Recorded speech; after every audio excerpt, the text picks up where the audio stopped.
Bonjour à tous. Alors déjà, je suis très content d'être là pour vous parler de cet objet ambivalent de nos architectures du SI qui sont les data lakes. Alors le titre de cette session, vous l'aurez compris, il est ironique. Il est ironique parce qu'en fait c'est une injonction à ne pas vous lancer dans des grands projets pharaoniques, mais plutôt à étudier de manière pragmatique ces objets un petit peu qu'on a du mal à cerner, qui sont compliqués, aussi qui surfent un petit peu sur la vague à la mode du big data, des technos qui vont avec. Voilà, donc une injonction à rester vraiment pragmatique. Et ce qu'on va vous donner ici, c'est des petites recettes. Il y a beaucoup de bon sens, il n'y a pas des choses énormes, mais vraiment des choses très concrètes pour démarrer ces chantiers, les faire sereinement, et puis que vous ne vous retrouviez pas avec un échec à la fin. Voilà. Donc démarrons. À propos de moi, quand même, je me présente un petit peu. Donc ça fait 11 ans que je suis chez Octo Technologies, ça commence à faire un petit moment, mais j'y suis très bien.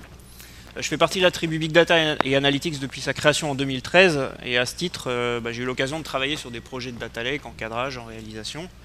De ce côté-là, ça va. Je suis architecte, je fais aussi de la data science, c'est un petit peu notre activité chez BDA. Je suis aussi formateur Hadoop, auteur principal du livre blanc Hadoop Feuille de route. Et j'ai aussi la chance de parler au Hadoop Summit de Dublin en 2015 avec EDF. Voilà, un petit peu pour me présenter. Hop. Alors, je reviens à la phrase qu'a cité Julien. Je vais vous rassurer tout de suite, c'est pas une citation verbatim en fait. C'est plutôt un condensé de choses qu'on peut voir ici et là, avec un petit peu de caricature par-dessus, histoire de bien faire les choses. Mais c'est quand même assez fidèle, et il faut bien dire que parfois, dans les appels d'offres, dans les ateliers clients, les visions, les ambitions telles qu'elles sont décrites.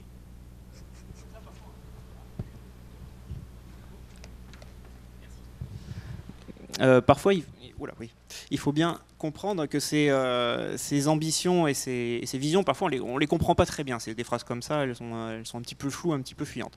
Alors on est des consultants, donc on a l'habitude de poser des questions. Et c'est en posant ces questions qu'on comprend vraiment ce qu'il y a derrière. Et voilà, cette session est un petit peu le condensé de tous ces aspects et ces compréhensions qu'on a acquises au fil de l'eau sur qu'est-ce qui vraiment fait un data lake. Alors souvent, malheureusement, l'ambition, on constate, ça se traduit par des choses qui sont bien. Il y a des choses qui passent presque en production ou en semi-production, mais qui manquent. Voilà, ça manque un petit peu de punch. Concrètement, par rapport à l'ambition initiale qui est condensée dans la phrase d'avant, on n'y est pas. Voilà, faut pas se leurrer. Même si c'est un demi-succès d'avoir quelque chose en production, on n'est pas sur un data lake. En fait, souvent, on se retrouve avec des projets qui sont plutôt des applications métiers, pas très ambitieuses, et encore une fois, en semi-production, avec quelques utilisateurs et personne derrière pour vraiment les administrer et les faire vivre. Et c'est ça qu'on voudrait éviter. Ce qu'on voudrait vraiment faire, c'est répondre à cette question, mais et après ça, qui est un premier pas, qu'est-ce qu'on fait après pour avoir vraiment un data lake? Pour ça, il faut déjà comprendre ce que c'est qu'un data lake. Alors, il y a plein de définitions possibles, plus ou moins compliquées. Je vous en fais une très synthétique ici. Un data lake, c'est l'addition d'un concentrateur de données, varié, interne, externe à l'entreprise. On met un petit peu tout ensemble, on essaye de ratisser large pour faire plus de choses. Et d'une plateforme qui va nous servir à construire des applications orientées données, de préférence des applications qui vont désiloter, on entend beaucoup ce mot-là, c'est-à-dire faire vivre plusieurs domaines de l'entreprise au travers de leurs données qu'on va rapprocher entre elles. C'est un petit peu le dépassement du data warehouse qui est limité à un département, par exemple. Voilà, on met ensemble un petit peu tout ça et on essaie de faire des applications par-dessus et de construire une stratégie basée sur la donnée.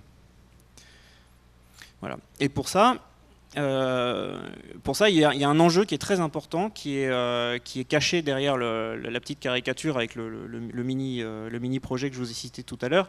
C'est l'enjeu d'adoption.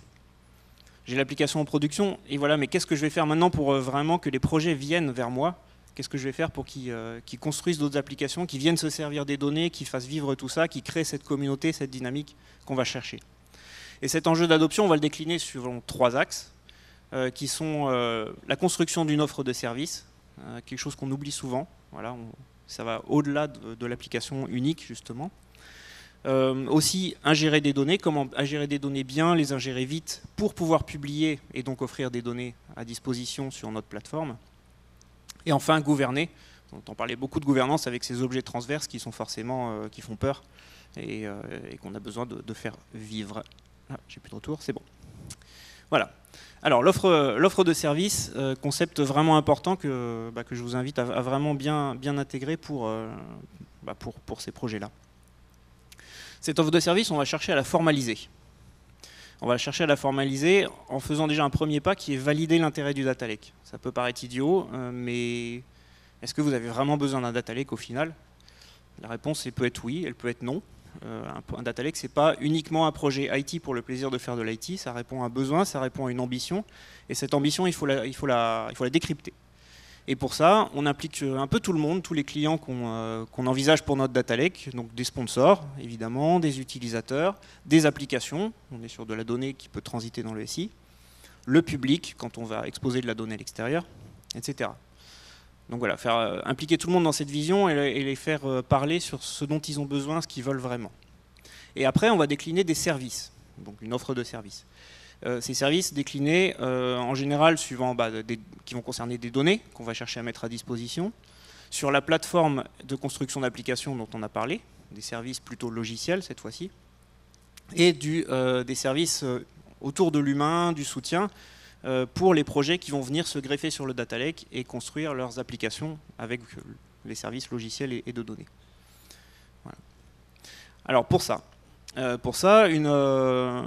premier chantier que vous devrez faire, et assez vite en général, c'est d'anticiper l'organisation des données que vous aurez sur votre data lake.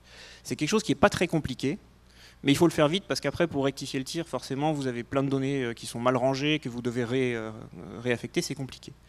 Donc on essaie de le faire vite en anticipant plusieurs fournisseurs de données, plusieurs sources très concrètement, et plusieurs projets consommateurs.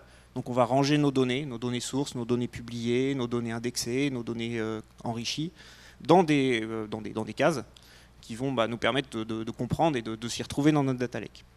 C'est l'occasion aussi d'anticiper les exigences de sécurité. Il y en aura forcément. Elles ne sont peut-être pas exprimées à ce stade, mais il faut aller un petit peu les chercher. En général, ça va se traduire par de l'isolation de données entre ces boîtes dans lesquelles on range nos différents composants. Un conseil, privilégiez la lisibilité et la simplicité. Cherchez pas à tout traiter, toutes les exceptions. Faites la règle des 80-20, donc 20% de complexité qui traite 80% des cas. En proposant des standards, vous pourrez toujours y déroger plus tard, faire des exceptions, c'est pas grave, mais pour le début, faites vraiment simple. L'enjeu de lisibilité, il est vraiment important pour cette adoption, que ce ne soit pas une bête monstrueuse. Et c'est important aussi pour avoir quelque chose qui arrive vite en production, sans chercher à faire tout de suite une usine à gaz. S'il faut se fixer un petit objectif, un petit test de recette, si vous avez un script d'administration qui vous crée un espace projet, pour un projet du data lake, en 5 minutes, vous lancez une commande, pof, ça crée les containers, les répertoires, ça met la sécurité, vous avez gagné. Déjà, vous avez énormément de choses qui sont en place, qui vont vous permettre d'engranger des projets à au rythme qui va bien toujours pour cette adoption. Le deuxième aspect, c'est l'architecture, et ça c'est un gros sujet sur les data lakes forcément. On parle big data, donc on parle complexité technologique, on parle des stacks qui sont multiples, elles-mêmes complexes, composées de sous-projets à l'intérieur qu'il faut assembler. Pour s'y retrouver, là c'est notre cœur de métier, hein, on est vraiment à l'aise là-dessus. La démarche elle est très simple, c'est d'analyser les besoins architecturaux à court terme. Alors les besoins architecturaux, c'est la volumétrie, c'est ces exigences de sécurité, les patterns d'accès, est-ce que je fais de la lecture, de l'écriture, est-ce que je fais du temps réel, est-ce que je fais du batch, est-ce que je fais plutôt des accès SQL, etc., etc., etc. Et à court terme, ou à la rigueur à moyen terme, ça c'est important aussi, visez pas des besoins à 10 ans. De toute façon, les technos évoluent tellement vite que dans votre data lake, votre incarnation technique du data lake, dans 10 ans, elle sera obsolète. Vous l'aurez fait évoluer plein de fois entre-temps. Donc ne visez pas trop loin surtout, sinon vous en sortirez pas. Prioriser les clients en fonction de l'enjeu métier évidemment, la valeur, et pas de la hype technologique. C'est un peu difficile hein, parce qu'on essaye souvent de se dire je vais montrer un succès avec une plateforme big data. C'est entendable, mais attention quand même, il ne faut pas sacrifier la pertinence technologique juste pour des besoins de communication là-dessus. L'enjeu client, la réponse à un vrai projet métier, une vraie douleur métier est essentielle. Et attention aussi à au raccourci qui est fait souvent, Big Data n'est pas égal à Hadoop. Big Data n'est pas égal à Hadoop, gardez ça vraiment en tête. On ne cesse pas de le répéter. Voilà, c'est deux choses différentes. Hadoop est une solution potentielle pour du Big Data, c'est pas la seule. Et parfois, vous n'êtes même pas dans le Big Data. Faites des POC techniques aussi, très important, pour mesurer la complexité. C'est pour évidemment savoir si les solutions répondent aux besoins, mais aussi pour vous, dans votre contexte, appréhender la complexité, et notamment la complexité au run, c'est-à-dire à l'administration, à la production, à l'opérationnel, parce que c'est des solutions qui sont très complexes, des systèmes distribués, complexes à administrer. Il faut vraiment prendre la mesure de cette complexité pour mettre en face les moyens humains notamment et qui vont vous permettre tout simplement d'assurer une production digne de ce nom. Donc faites des POC sans arrêt pour les projets les technos que vous envisagez d'utiliser. Combinez les solutions techniques. Il n'y a pas que Hadoop, il n'y a pas que Spark dans la vie. Assemblez-les, assemblez du relationnel avec du big data pour combiner, pour répondre à des besoins qui sont forcément qui vont vous tirer un peu dans tous les sens qui vont répondre à des problématiques différentes. Vous aurez des besoins qui vont être complexes, des besoins de temps réel et des besoins de grosses performances en batch. Il n'y a pas de solution unique qui réponde à ça. Assemblez les solutions plutôt. Faites des architectures hybrides pour ça. Ce qui peut être compliqué forcément, mais c'est important de l'envisager. Envisagez le cloud aussi, si votre contexte le permet évidemment. Envisagez aussi d'utiliser des API techniques qui vont favoriser le self-service pour les projets et les utilisateurs. On va parler de SQL, on va parler de REST ou d'HTTP plus généralement, qui vont vraiment inviter les utilisateurs à se connecter avec leurs outils propres et à tester des choses, plutôt que de mettre des technos fermés qui vont les emmener tout de suite dans une complexité qu'ils ne sauront pas assumer. Toujours dans cette optique d'adoption, de favoriser l'adoption. Et enfin, tous ces usages et ces besoins, faites-en un état des lieux fréquent, parce qu'ils évoluent dans le temps forcément, et ajustez la trajectoire de votre projet de data lake en conséquence. Voilà. Faites-le de manière incrémentale. Faites d'abord du batch, rajoutez du temps réel plus tard, rajoutez du SQL. Faites vraiment votre roadmap à façon, en fonction des besoins qui évoluent. Et enfin, toujours pour notre offre de service, le soutien et la visibilité qui est très importante. Donc on va chercher à constituer un data lab qui va être un peu la tête de pont de tout ça.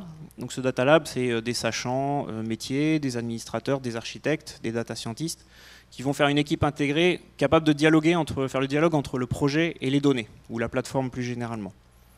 Donc c'est important aussi de mettre cette équipe-là en visibilité, de communiquer dessus.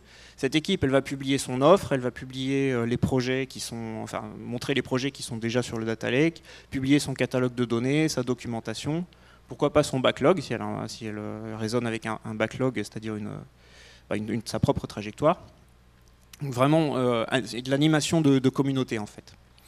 Ça va être important aussi d'aller voir les projets, de faire le tour des projets pour identifier les nouveaux besoins, les opportunités de réutilisation de données. Deux projets qui calculent le même indicateur, il y a peut-être une opportunité à saisir. 3 projets, pardon, par rapport à ce qu'a dit Ludovic tout à l'heure. Et ça, c'est le Data Lab qui va pouvoir le faire justement en faisant ce lien entre les projets. Et n'oubliez pas non plus, le Data Lab, il va avoir besoin de temps, on dit en général 10%, pour faire de la formation et de la veille technique sur des technos qui évoluent énormément et qu'il faut suivre en permanence. Donc il faut un petit peu leur protéger ce temps qui est important pour eux. Voilà pour notre offre de service. Maintenant, on va parler de comment on ingère de la donnée. Parce que c'est bien gentil de publier ça, mais pour publier de la donnée, il faut quand même mettre de la donnée au départ dans notre data lake. Donc quelques tuyaux, encore une fois, pour amener cette donnée dedans facilement. Alors déjà, la question qui se pose, c'est quelles sont les premières sources de données que je vais intégrer. C'est une question toujours délicate. Parfois, on veut tout prendre. C'est le data lake qui contient toutes les données de l'entreprise, on va tout prendre, hein. C'est évident. Maintenant, c'est pas évident, en fait. C'est pas évident. Il va falloir cibler, notamment pour cranter rapidement quelque chose. Et c'est sûr qu'à terme, il y aura de plus en plus de sources, mais au début, vous allez vouloir cibler. Alors, ciblez pas une source de données unique, ciblez-en 3, 4, un ordre de grandeur hein, pour fixer les idées, qui sont les plus importants, qui vont répondre en fait à des projets qui ont des douleurs, et que vous allez chercher, des douleurs que vous allez chercher à résoudre. Donc 3-4 projets en visibilité vous donnent à peu près 3-4 sources de données, et comme critère, donnez-vous comme critère, outre la valeur métier, et la facilité d'accès à ces données, mettez-vous aussi comme objectif de croiser différents domaines de l'entreprise. Si vous refaites un data warehouse local, ça ne sert à rien. Donc essayez de faire quelque chose qui aille au-delà en croisant des domaines. Et essayez aussi, ça c'est un petit tuyau pas très compliqué, d'inclure une source difficile. Alors difficile, qu'est-ce que ça veut dire? Ça veut dire une source qui est soit très volumineuse, soit très difficile d'accès, soit non structurée, qui apporte quelque chose mais que personne n'a vraiment osé prendre en compte parce qu'elle était difficile d'accès. Donc si vous mettez cette source-là, ne serait-ce qu'en brut, sans chercher forcément à la transformer et à la raffiner fortement, vous aurez quelque chose à montrer pour dire, regardez, j'ai dépassé une limite classique de mon entreprise. Venez voir mon data lake, vous allez pouvoir faire plein de projets avec ces données, ces nouvelles données. Et ces données, vous allez les intégrer par le biais d'un framework d'intégration. Un framework, c'est-à-dire un projet de code, tout simplement, qui va vivre, que vous allez enrichir, qui va prendre en charge l'acheminement des données dans le data lake. Donc c'est un programme qui va tourner en production sur votre data lake. Commencez par le batch. Ça aussi, c'est un conseil qu'on peut vraiment vous donner. On a souvent des clients qui se posent la question du temps réel, capter les données temps réel. Alors, je ne parle pas des réseaux sociaux ou quoi que ce soit, mais je parle des messages qui viennent des machines dans l'usine. Je parle en temps réel, l'arrivée des nouveaux clients, les événements clients, des choses comme ça. Ça a forcément beaucoup de valeur, c'est tentant de les inclure, mais pour notre framework d'intégration, c'est quand même plus simple de commencer par le batch qui est mieux outillé, qui est plus facile à opérer, à monitorer aussi. Voilà, un petit conseil aussi, visez petit au début, quitte à augmenter plus tard. Intégrer au framework le plus brut possible. Là, ça paraît anodin, en fait c'est important parce que c'est ce qui va faire que le projet fournisseur données va avoir aucun effort à faire. Ne lui dites pas, envoie-moi les données sous tel format, avec tel modèle de données, fais les transformations qui vont bien, etc. Dites-lui, filez-moi les données telles qu'elles vous les avez, je me charge du reste. Voilà. Et comme ça, vous aurez amené vos données très rapidement sur le data lake, vous pourrez les publier très rapidement, au moins en format brut, et vous aurez gagné quelque chose, plutôt qu'un projet de 6 mois de conception de modèle de données, par exemple. Et là, c'est une grosse différence par rapport au projet BI qu'on fait classiquement. Donc vraiment ce point-là, j'insiste beaucoup dessus. Viser le plus brut possible au départ. Après, il y aura toujours le temps de raffiner. Et là, encore un petit objectif que vous pouvez vous fixer. Si vous êtes capable d'intégrer une nouvelle source en moins d'une semaine avec un framework qui est déjà bien industrialisé, évidemment, en fond de roulement, enfin en roulement, on va dire, voilà, vous aurez gagné quelque chose. Là, vous serez capable d'insérer des nouvelles sources rapidement, vous serez capable de faire des nouveaux projets rapidement. Voilà. Fixez-vous un peu ça comme objectif. L'intégration des données et ce framework en particulier, c'est un projet, donc il faut le voir comme un projet. Ce projet, forcément, il a besoin d'une équipe. Alors au début, cette équipe, c'est une équipe dédiée. Il ne faut pas au début commencer à faire contribuer les premiers projets métiers qui vont susciter l'intégration des données, enfin qui vont être qui vont susciter l'intégration des données. Faites une équipe dédiée au début, une équipe intégrée. Il sera toujours temps plus tard de faire du passage à l'échelle avec des feature teams, des component teams, etc. Au début, voilà, il faut livrer rapidement au départ, cet enjeu est toujours là. Et donc une équipe intégrée, dédiée, est vraiment le meilleur dispositif pour ça. Ce projet-là, il va se faire de manière itérative, forcément. Je disais commencer par le batch, faites le temps réel plus tard. Voilà, c'est des petites choses comme ça. Rajoutez le monitoring peut-être dans un deuxième temps, du monitoring plus élaboré, des choses comme ça. Voilà. Vraiment y aller petit, ayez un backlog de fonctionnalités que vous augmentez progressivement. Et bien sûr, c'est du code applicatif, donc votre framework il est testé, et plus généralement, il est à l'état de l'art du développement informatique. Il faut pas c'est pas des trucs bricolés sur un coin de table. Parce que là, pour le coup, c'est de la production. Voilà pour notre ingestion. On va passer au dernier volet qui est la gouvernance un petit peu de ce data lake. Alors c'est un gros mot, la gouvernance, mais je ne peux pas ne pas l'aborder parce que de toute façon, dans tous nos appels d'offres, toutes nos demandes, forcément, il y a ce terme qui revient sans cesse. Et forcément, la bête fait peur. Donc comment gouverner un petit peu ça? Alors là, pareil, je vais vous donner des recettes. c'est pas des grandes solutions miraculeuses. Beaucoup de bon sens. Déjà faites des comités.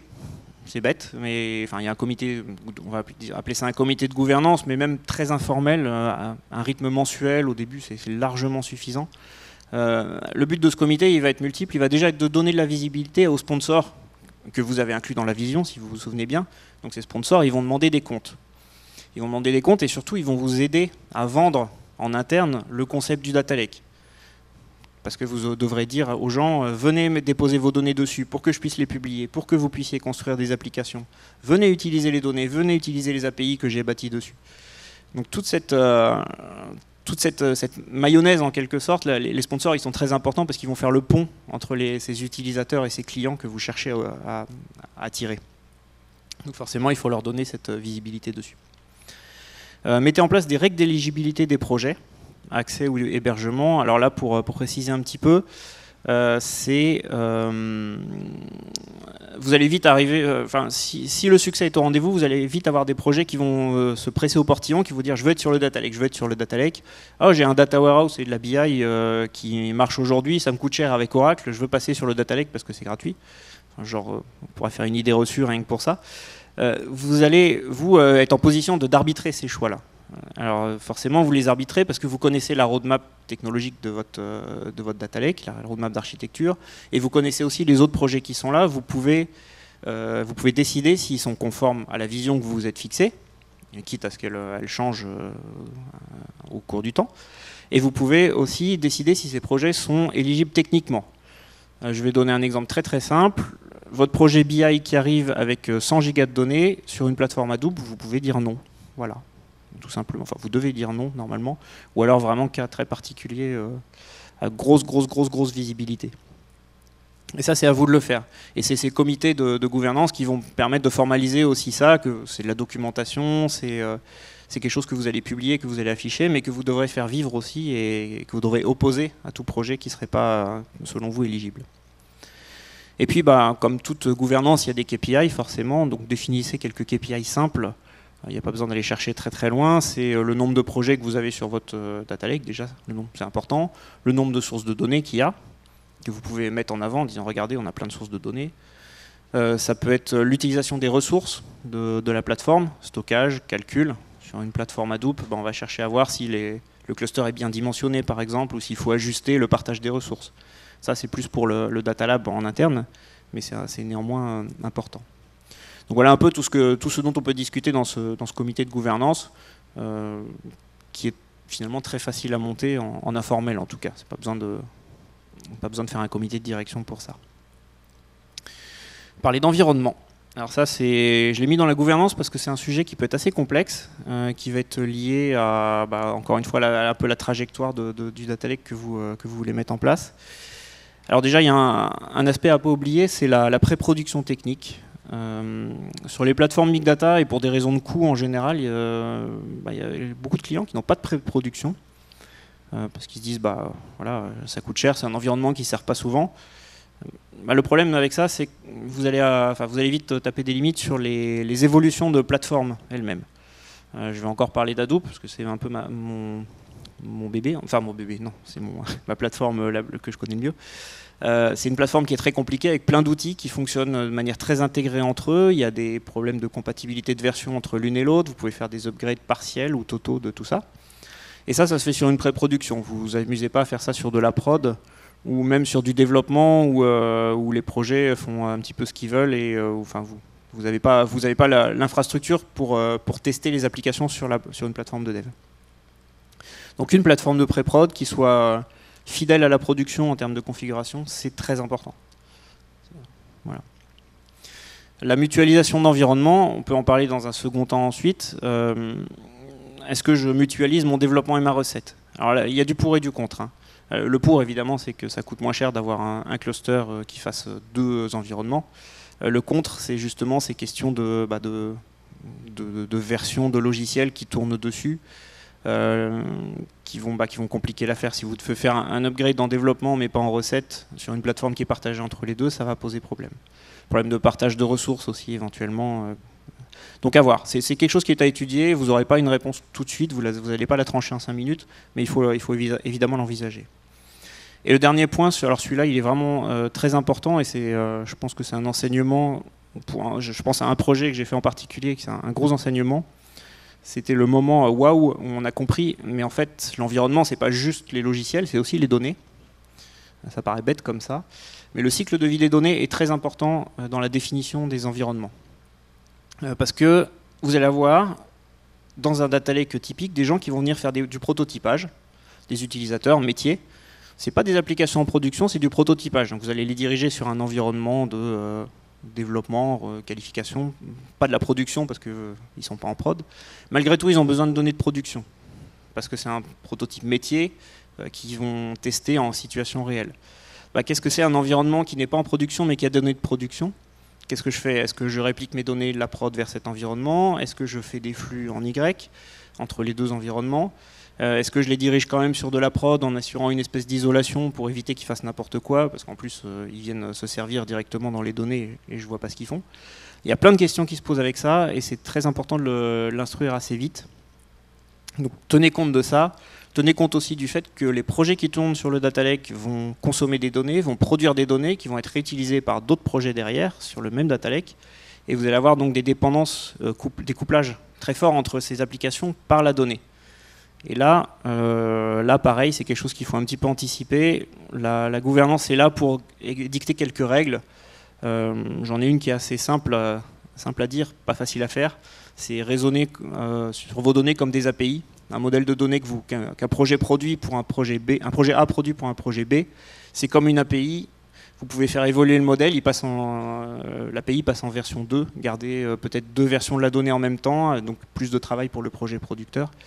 Donc beaucoup de questions encore qui se posent et beaucoup de travail aussi pour défricher ça et garder ça le plus simple possible, malgré la complexité du sujet. C'est facile à dire, hein. Un SLA modeste, au début, parce qu'un SLA très fort, ça coûte cher avec les plateformes Big Data, un système distribué, il y a beaucoup de choses qui tombent, il y a souvent des services qui tombent, il y a beaucoup de choses à surveiller en même temps, c'est assez complexe. Au début, au moins, quand vous êtes en train de vous approprier la technologie, ne pariez pas sur un SLA très fort, ne mettez pas un cluster Hadoop en production 24/7 pour des besoins opérationnels, par exemple, au début. Sauf si vous mettez vraiment les moyens en face avec des hébergeurs et des administrateurs qui soient toujours sur le pont et capables d'assurer ce SLA. Mais tenez compte du fait qu'il est très cher, ce SLA. Et pour ça, une astuce, c'est de dupliquer la donnée tout simplement vers des plateformes que vous maîtrisez mieux et avec lesquelles vous savez assurer un SLA. Typiquement, une base Oracle ou une base relationnelle, vous les maîtrisez très bien, elles sont backupées, elles sont disponibles tout le temps. Vous pouvez dupliquer de la donnée, si elle est de volume réduit, de votre système data lake vers ces bases de données pour qu'elles puissent servir, elles, les besoins opérationnels, type API, type application métier. Voilà, donc SLA un petit peu à tuner en fonction. Et puis prenez acte aussi des impacts de l'organisation sur le SLA. Les plateformes Big Data sont complexes, je pense l'avoir dit au moins 8 fois. Ça veut dire que quand vous avez un incident, tout le monde est sur le pont, les développeurs, les administrateurs, l'hébergeur, tout le monde va chercher un petit peu à comprendre ce qui s'est passé, à récupérer des logs à droite à gauche pour les croiser et retracer un peu l'histoire. Et ça, si l'organisation se parle à coup de tickets d'incident, ça passera pas. Ou vous aurez des temps de résolution qui seront juste délirants. Donc attention aussi à l'organisation, à la fluidité de la communication entre les intervenants, notamment avec les hébergeurs. Si vous avez des hébergeurs avec qui vous avez des relations contractuelles, attention à ça. Ça peut être pénalisant. Gouvernance des données, je suis un petit peu en retard, je me dépêche. Gouvernance des données, là, pas de solution miracle, malheureusement. C'est un gros besoin encore aujourd'hui, mais on n'est pas encore, l'outillage n'est pas encore là. Donc cherchez plutôt à traiter ça de manière simple, type wiki, catalogue de données, des personnes qui soient un peu tête de pont, on appelle souvent des data stewards, qui aient la connaissance des données et qui puissent un peu aiguiller les gens. Le Data Lab est aussi un bon endroit pour faire ça. Et le modèle d'organisation des données dont on a parlé au début fait une bonne partie de ce boulot de gouvernance des données, en préparant et en pré-organisant les données pour qu'elles soient simples et lisibles. Voilà. Et enfin, pour se quitter sur une petite note un peu plus constructive après tous ces avertissements, qu'est-ce que vous faites maintenant si vous devez démarrer un projet de data lake? Alors déjà, si vous avez besoin d'un projet de data lake, question à se poser quand même malgré tout, étudiez bien les besoins, notamment en court voire moyen terme, comprenez les forces et faiblesses des solutions big data dans votre contexte, beaucoup de sur-mesure toujours, il n'y a pas de solution miracle. Et fixez-vous quelques objectifs pour, mettons, les 2 premiers mois. Alors selon vos process et tout, ce sera plus ou moins. Trouvez des sponsors, construire cette offre de service, au moins une V0, et ayez un embryon de Data Lab, une petite équipe. Ayez préparé le modèle d'organisation des données, simple, encore une fois, lisible, règle des 80-20, qui soit documenté dans un wiki accessible, évidemment, pour tout le monde. Si vous pouvez avoir un use case étendard en production, même avec un salaire réduit, c'est bien. Enfin, il faut en fait l'avoir en vrai. Et qui s'appuie sur un framework testé, un framework minimaliste, mais qui va évoluer par la suite. Donc, framework d'intégration et framework d'administration d'environnement.